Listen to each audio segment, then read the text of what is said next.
TGIF everyone. I am going to attempt to do what I hope to be a quick video during my daycare kids nap time. I've been wanting to do this for a few days, but my time is so limited and I got a lot going on right now. If you watch my couple of previous videos, that'll clear that up for you. So my time and attention and all have to be on other things right now. But I did want to do a quick video. There are some things I just want to, for those that may not know, if you've literally been on another planet, there's a lot going on with Johnny Depp, and I just kind of wanted to try and cover everything as much as I can up to date.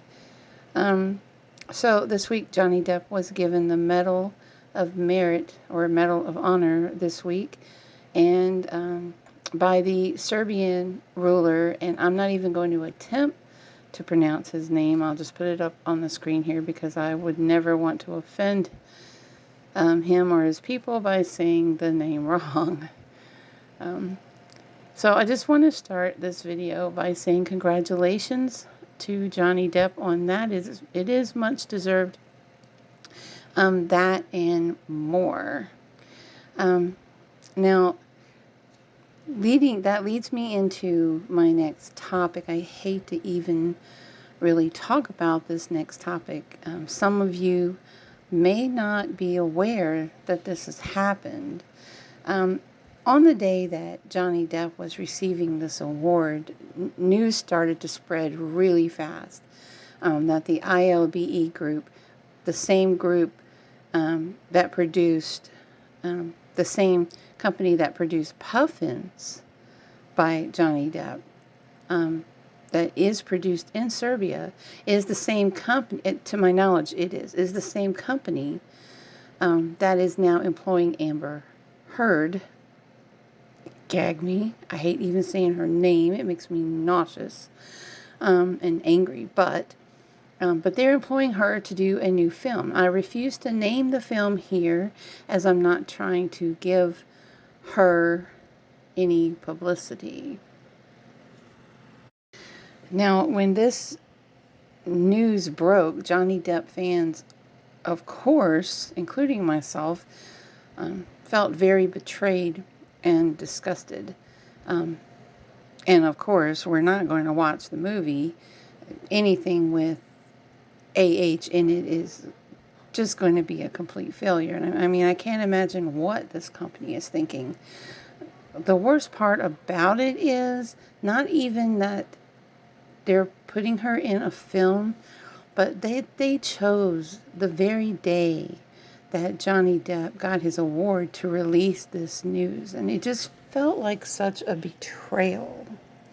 Now, I have come to the understanding, and forgive me, I can't remember who posted this, but that Johnny Depp, I think it was through Instagram, someone said this, he was made aware that this was happening.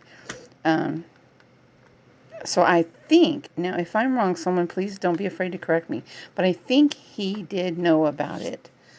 But it definitely, to me, kind of put like I don't want to say overshadowed his award, but for me, it did. It felt like a betrayal. Okay, you put her in a movie, ILBE group, fine. I mean, not fine, considering, but you could not have waited the next day to promote this. I mean, come on. So, and I'm honestly not sure who is responsible for the actual promoting of it. I don't know if the ILBE group promoted it first or if AH promoted it first. If anyone knows anything more about this than I do. As I said, my time is limited and my attention is on my life right now. So I'm slightly out of the loop and I may be a little bit misinformed on some facts. But this is my understanding, was that the ILBE group promoted it on the same day that Johnny Depp received his award. And I just couldn't help when I see pictures of them, and I believe those are in the pictures where Johnny Depp is accepting the award in Serbia. Aren't those some members of the ILBE group standing with him? So to me, it just felt like, why? Just why? And I kind of, at first I thought, I wonder if JD feels some kind of way about all of that. And then, I thought, I had some little time and I thought about it, and I thought, I bet he really isn't bothered too much by it. I mean, anything she does is going to flop. I mean, plus, look at, he's won 81 now awards, including a Golden Globe, compared to the 4 that she's won, and I don't even know what those 4 were for. I didn't bother to look them up. But that says a lot. And I'm pretty sure he's unbothered. He's got a lot going on. But yeah, I mean, fans, of course, worldwide just became completely outraged. And they made that known across social media platforms. Like I said, I couldn't help but picture Johnny Depp being totally unbothered by it all. I mean, if anything, it makes her countersuit here in Virginia moot. I mean, how can she possibly claim that she's losing money? The only one who's lost jobs is Johnny Depp. I mean, if she's continuing to work, she can't very well claim that she's losing money. So, um, um, speaking of his upcoming court proceedings, he has added a new attorney to his team, and her name is Kathleen Zellner. She is a shark, and she specializes in having the wrongly accused vindicated. I am so thrilled to see her as part of Johnny Depp's legal team, and I cannot wait to see her chew up AH. Oh my gosh. There is just not going to be anything left of her when Miss Kathleen Zellner gets done with her. You really have to admire and respect Johnny Depp more than at any time in his career right now. I mean, despite everything that he's gone through, with all he's gone through and the literal punches that he's taken, he is soaring. I mean, the man is just creating so much success, and he continues to win awards one after another. I mean, like I said, to date, he's won 81 awards, including a Golden Globe that I'm aware of, and AH has only won 4. I mean, doesn't that tell you something? So what's up next for JD?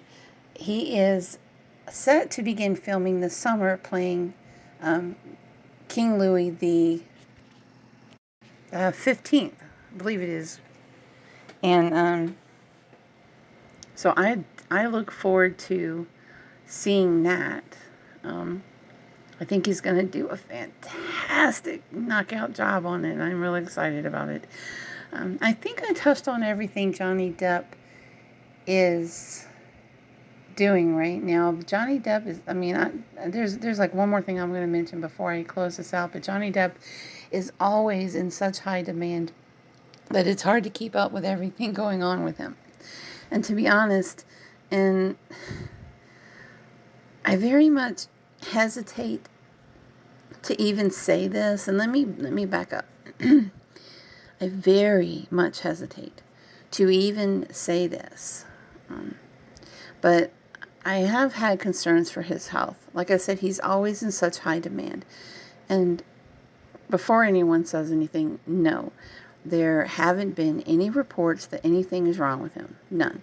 This is going to sound so silly to some, but I had, for lack of a better term, a vision, a flash. I mean, it wasn't a dream. I was wide awake.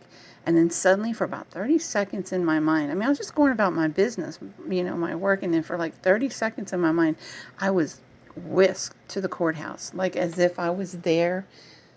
It's hard to explain. And there was an ambulance. I could see the ambulance in front of the courthouse, and thousands of people gathered around. And it was as if I was there and I didn't see him, but you knew that it was JD in the ambulance. I've been having worries over his health. Now, part of that could be the fact that my dad passed away at 58, and JD is 58 at the time of this recording. My dad smoked all his life up until he began having heart issues, and then he quit cold turkey, but the damage was already done. I'm sure that's part of my concern. But also, it's not the first time I've had a vision or a dream. A month before my dad passed away, I actually dreamt about his passing. I dreamt about his funeral, and it all happened just as I had dreamt it. And then a month before my stepdad passed away, I dreamt that my mom passed away. But it was then actually my stepdad who had passed. As I said, and I want to be very clear on this, okay? There have been no reports that JD is ill in any way. In fact, he looks very healthy. He looks great. I just had that one vision, and it freaked me out. And, but I've had for months now a nagging worry for his health. So, I mean, just maybe, Victoria, if you see this, maybe you could just urge him to get a checkup before the court proceedings. As I said, I hesitate to even say anything, and I don't presume to be any kind of psychic or anything like that. Absolutely not. But being that I've had dreams come true from my parents. People in my family have dreams. It's bizarre.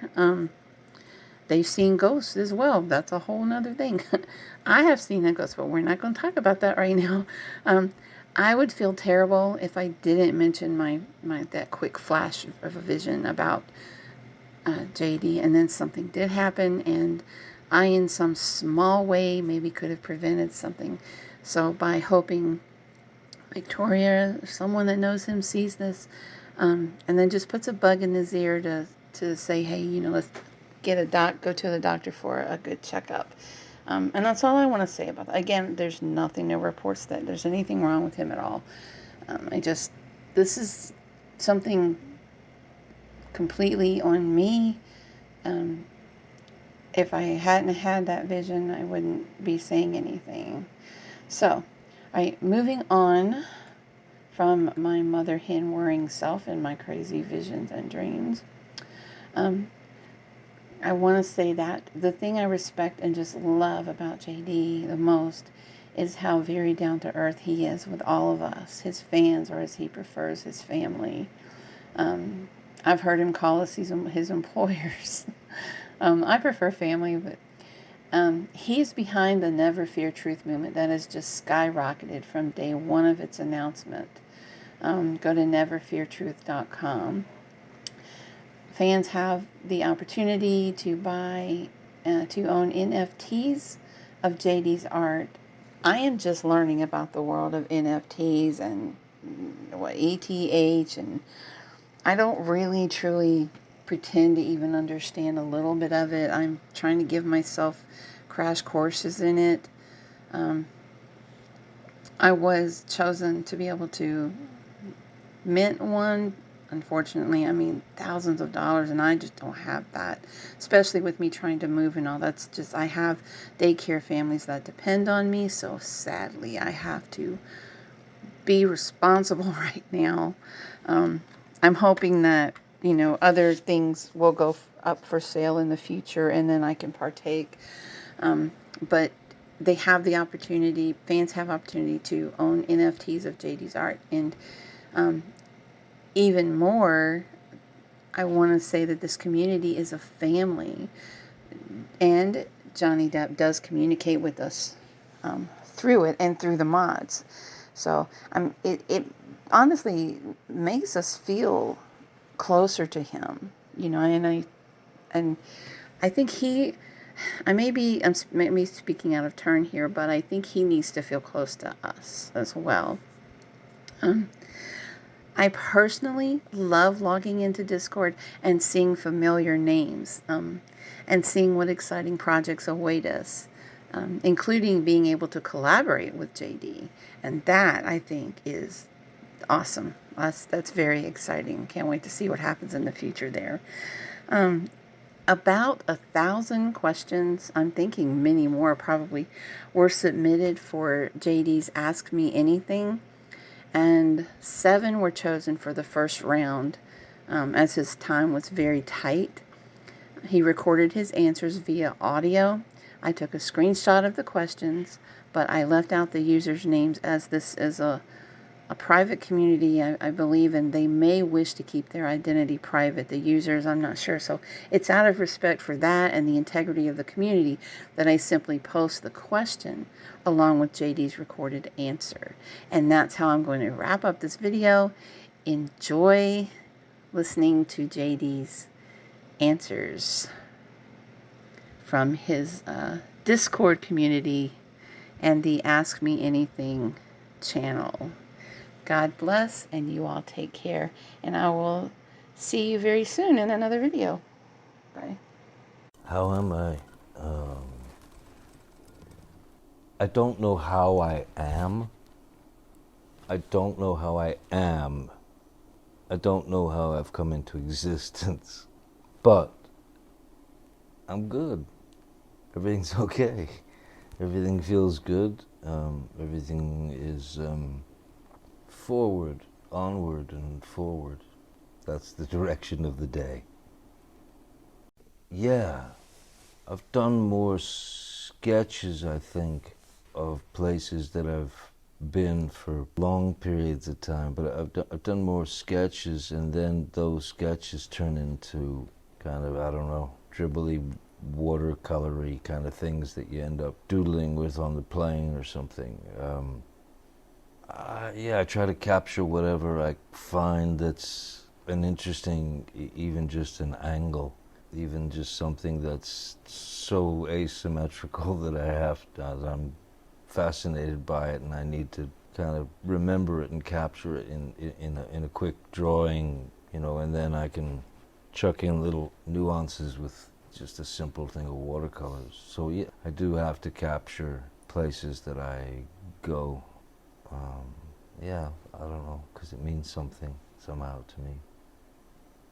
What I would suggest, just as it's an interesting exercise, and of course there are certainly psychological angles to it, but I would suggest not necessarily in a setting that you've seen before or anything like that, but just somehow draw your family, draw your father, your mother, your grandma, whoever was around in your life, your sister, brother, this, that.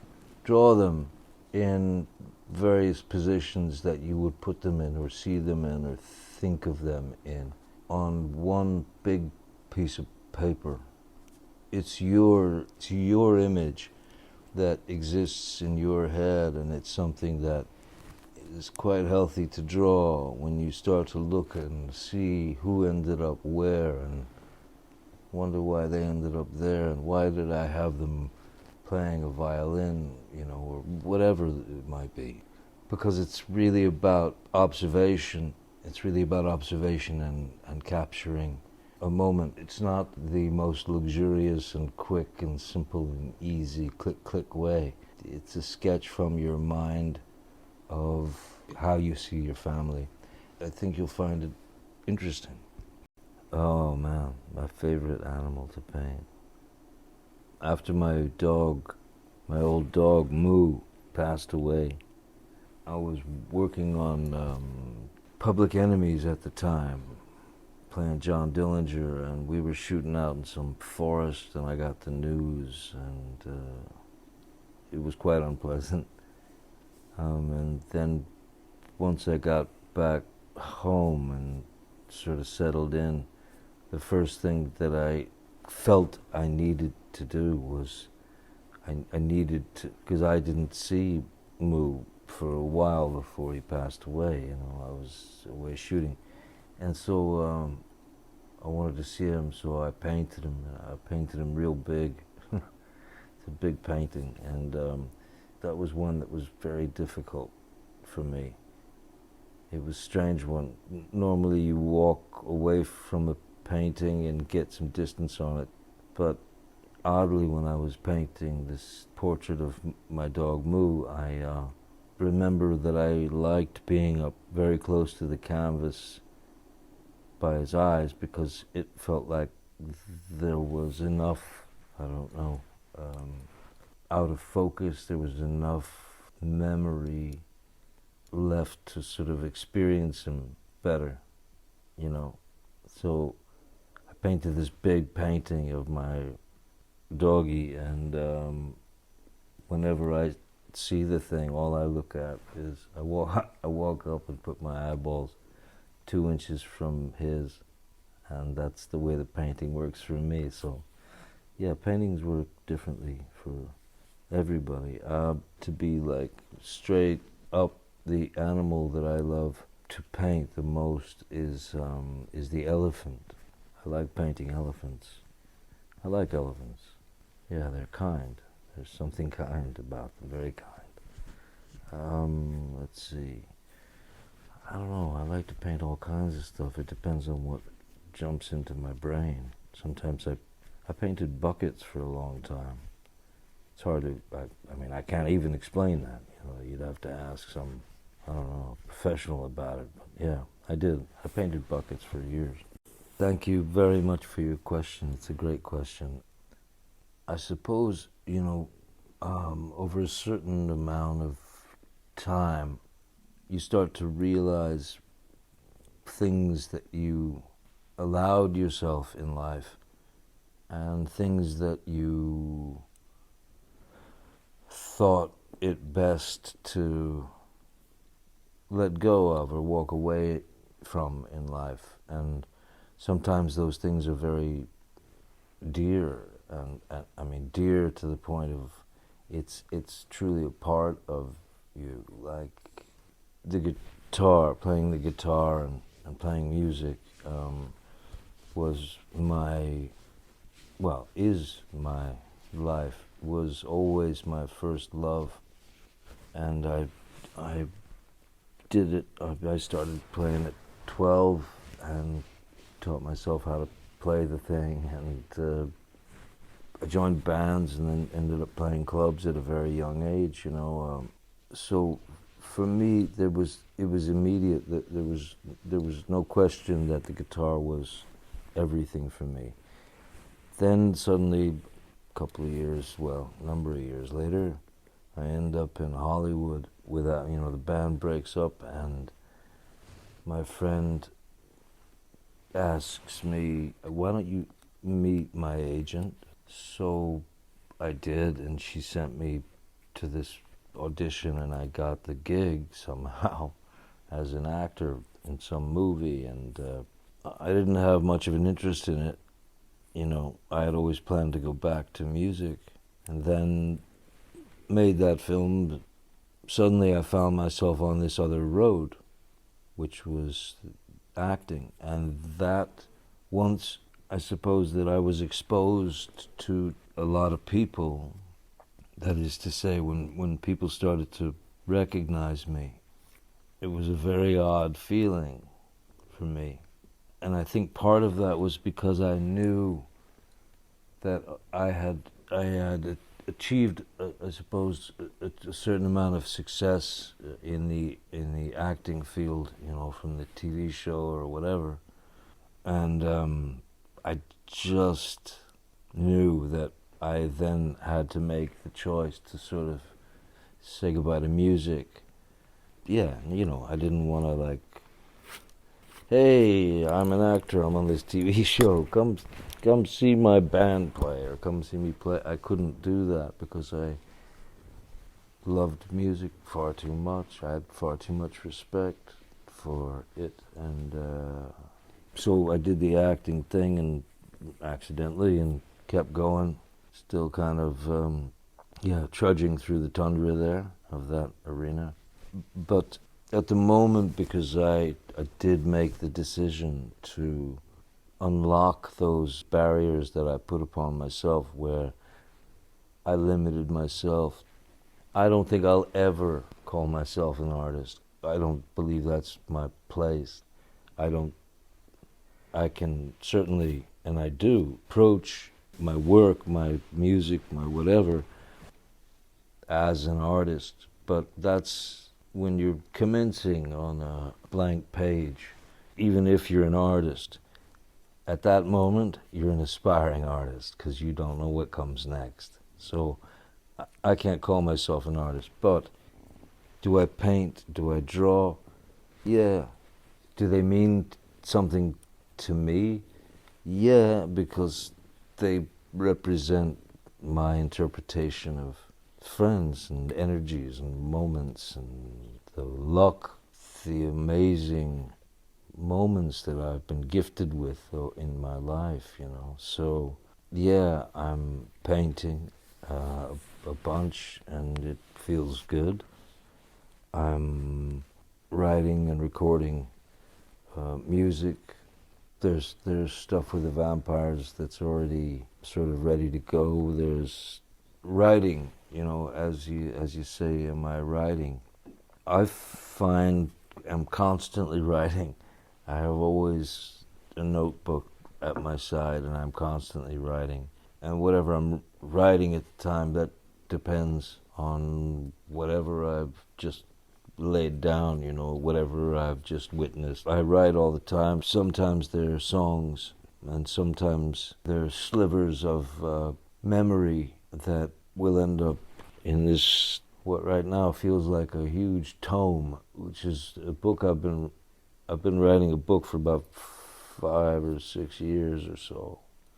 Approaching that blank page is truly one of the greatest challenges that one could face. You know, if you can keep a sense of humor, you'll get through it. So yes, I'm doing a whole bunch of stuff, probably a bunch of stuff I shouldn't be doing, but them's the breaks. You're lovely, Jackie. Thank you. You're very kind. I listen to, I mean, there's no one particular music that I would say that I am stuck in. Ultimately, maybe if I had to say I was stuck in one thing based on just being a guitar player, I would say some species of rock and roll. That's a big old wide veranda of stuff, you know. But I like everything. There are people in recent years that have blown me away.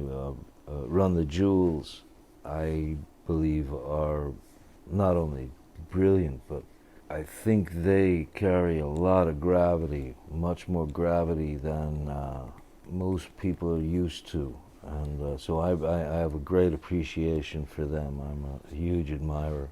There are those who stuck the landing and didn't even care if they did. Those are the ones that I admire most.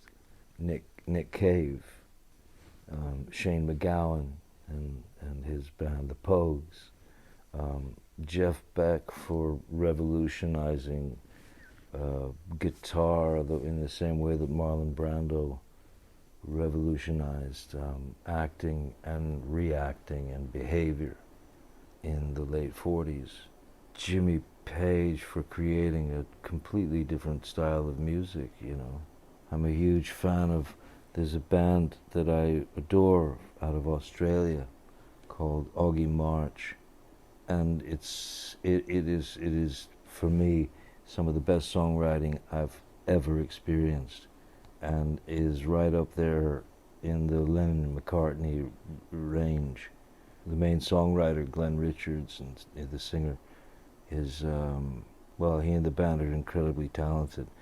The song I would turn you on to would be first One Crowded Hour. Listen to that. I feel like, you know, I should just make you a playlist and send it to you or something. There are many, you know, artists that I would love to turn my friends on to, you know, such as yourself. So I will get back to you with a list. How about that? Cheers, darling. Thanks. Create what you feel or what you find, whatever ingredients you use for a character, for example, that's one thing. Whatever colors you use to bring some sort of capture a moment with paint, the best advice that I could give is observe everything. Quiet is better than loud. Simplicity is a great luxury. It doesn't last long. Hang on to it, because all the simplicities that you build become incredibly complex ultimately. I would say capture what you want, stick to your guns, do what you believe, because what's the point of copying or being someone else or approaching it in exactly the same way that everyone else does? There's no point. If you're looking to try something, and even if you don't know what it is, no, stick to it, keep chipping away. Sometimes you have to wait for people to catch up with some of the things that you've created and brought to life in cinema. Maybe they weren't ready for it at a certain point. Maybe they are now. But above all, stay true to yourself. Stay true to yourself. Go at your pace. Do what you want to do. Don't compromise. Learn their game so that you don't have to play it.